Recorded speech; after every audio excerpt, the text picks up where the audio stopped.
செய்திகள். சரிகமபா நிகழ்ச்சியில் பெஸ்ட் பெர்ஃபார்மராக அபிஷேகா தெரிவு செய்யப்பட்டு கொண்டே வருகின்றார். அபிஷேகாவுக்கு தங்க வளையலை பரிசாக கொடுத்த பாடகி இதனால் பெருமை அடைவதாக கூறியிருக்கின்றார். சரிகமபா மேடை எதிர்பாராத அளவு பாடகி சைந்தேவி அபிஷேகாவுக்கு கொடுத்த வளையல் பலரையும் அதிர வைத்திருக்கின்றது. எந்த அளவு சிறுமியை பாராட்டும் அளவுக்கு அந்த சிறுமி பாடகியாக மாறி தற்பொழுது தனது குரலின் இனிமையை வைரலாக பரப்பிக் கொண்டிருக்கின்றார். மேடையில் யார் விசேட நடுவர்களாக வந்தாலும் அபிஷேகாவை பாராட்டாமல் இருப்பதில்லை.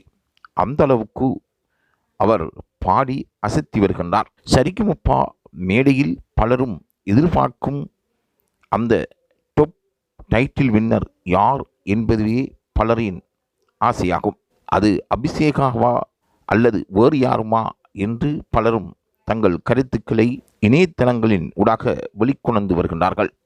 சரிகமபா நிகழ்ச்சியை பொறுத்தவரையில் இன்னும் வாரம் அல்லது 2-3 வாரத்துக்கு பின்னர் இந்த நிகழ்ச்சி முடிவடைய இருக்கின்றது.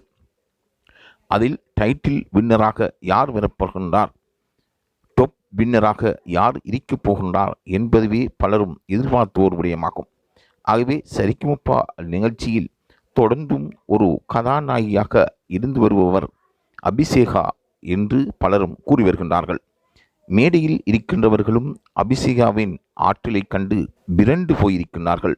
அந்த அளவுக்கு மேடையை அவர் ஆட்டி அசைத்து வைத்திருக்கின்றார். பலரும் பாராட்டி தள்ளியிருக்கின்றார்கள். அபிஷேகா அரங்கத்தை அதிர வைக்கும் ஒவ்வொரு வாரமும் பலரின் வாழ்த்துக்கள் அபிஷேகாவை நோக்கி குவிந்து கொண்டே இருக்கின்றது. தொடர்ந்தும் இதுபோன்ற தகவல்களை பெற்றுக்கொள்வதற்கு லைவ் தமிழ் செய்தியுடன் இணைந்திருங்கள்.